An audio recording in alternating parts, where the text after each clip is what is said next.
Yeah, I suppose the thing I was wondering was whether one of the reasons for the sort of lack of action, as it were, in choreographers is because the financial benefits might be a bit less obvious than they are for songwriters in some cases. It's not become a commodity. Yeah. No, it hasn't. Well, I think we got to a very interesting place here about the, if you like, the inequities between different art forms and the ways in which they're recognised, and you know, that does suggest again, you know, quite an extensive comparative study. I think just to actually understand it better. You know, partly the historical. I think we've had a historical account, which certainly goes some way towards explaining it, but I'm sure there's more to it than that. Anyways, without further ado, on to Andreas, who's going to talk about IP and music, which seems like a suitable subject.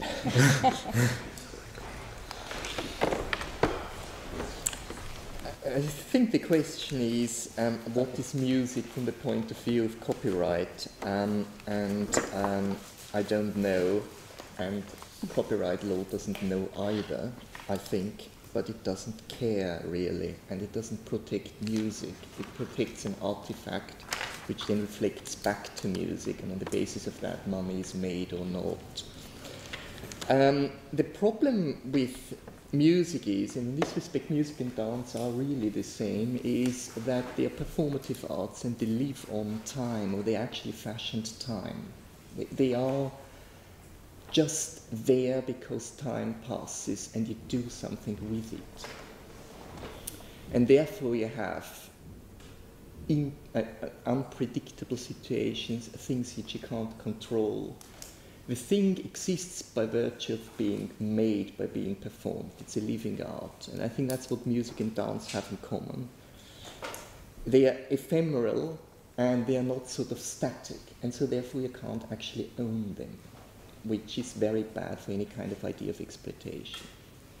And this is an old problem. I mean, I have brought along Leonardo da Vinci because this has bothered people a long time ago already. And he said, painting excels and is superior in rank to music because it does not perish immediately after its creation, as happens with unfortunate music.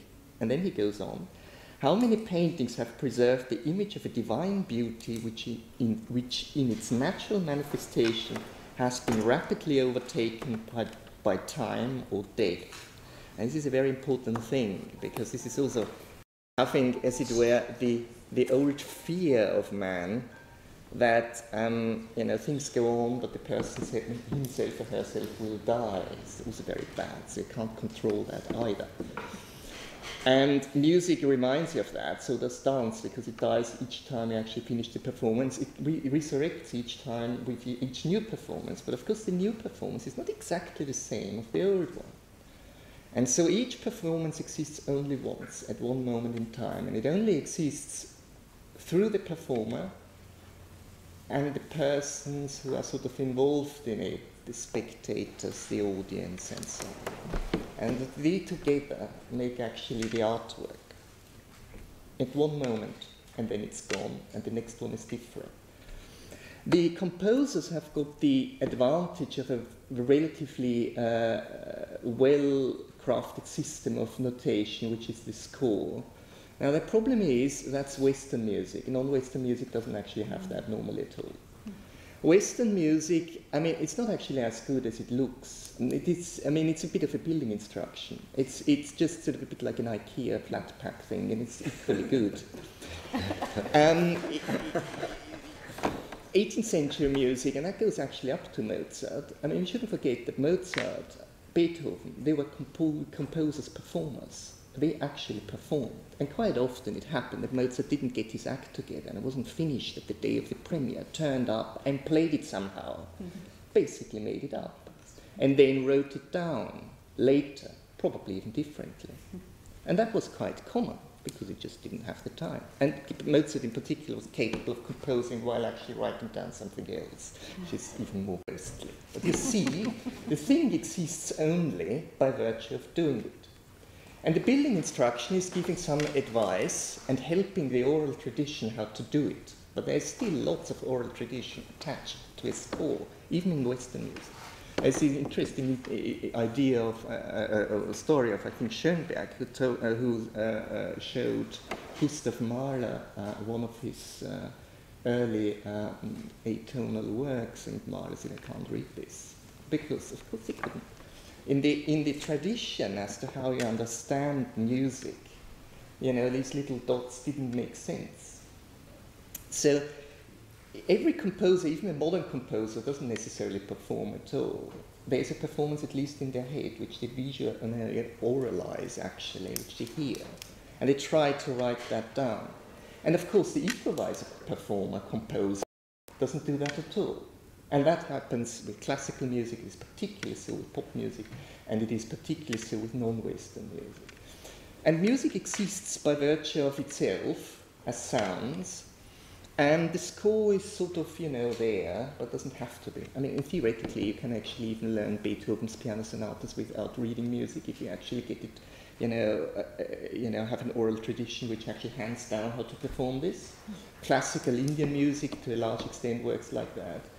Classical musics of the African continent are handed down orally only. And so you sit with your teacher, and the teacher teaches you how to do this, and then how to improvise as well, because there's a formula how to learn this. Now, the problem with all that kind of thing is, of course, you can't own that at all. You get a gift or a craft, and you learn how to do, but not how to deliver a product. You create, it's a process. And this is a problem, because time comes in, it's unpredictable, and how do you actually get revenue out of that? Which is exactly also how the economists struggle. You know, they try to predict the future, or some of them try anyway. They try to tame the uncertainty with all interesting formula. You know, if you look at the derivatives market and sort of think how it will be in 20 years' time and so on. Of course it doesn't work. And of course it particularly doesn't work in the creative arts. So what the law does is basically a fudge. It doesn't care about the creative process. It compartmentalizes something, which it calls the musical work. It's not music, it's the musical work. It's a normative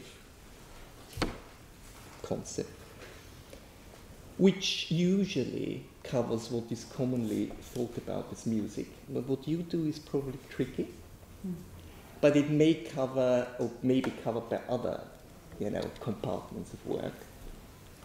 And then you have got the issue of originality, that it's your own skill and labor. And then it is sort of to be fixed in this country. It has to be fixed, which is actually not necessary for music. For painting, it has to be. It's in the nature of the artwork. Otherwise, it's not there. For music, it is not. On the continent, you don't have the fixation requirement, but very, very true. The issue is not that dissimilar, because then you've got the issues of proof. So it's quite good if you have got some kind of proof that the thing happened in the way as it did, and that requires some kind of fixation on a table. These are the characteristics, or basically these are the concepts, how to turn the creative process into a commodifiable product, which can then be filled with everything. It's like a glass, and you can fill that with whatever you want. You don't care what happens. You don't actually care about the artwork. You don't care whether it's music. You say it's a property right, essentially. And that is done through the constituents. So normally property right is in relation to tangible things, historically anyway. Now, this is owned by someone. This table, you see, this is the table. With the copyright, it's just identified in the way that you say it's a work, which is normative. It's original, which is also normative, because it's not necessarily creative at all. And it is fixed. That's probably the least normative one. It's much more factual, but at least you have various ways how to do the fixation. It doesn't have to be in writing. It doesn't have to be a score. For music, it's typically so that it is a tape, a video tape, and so on.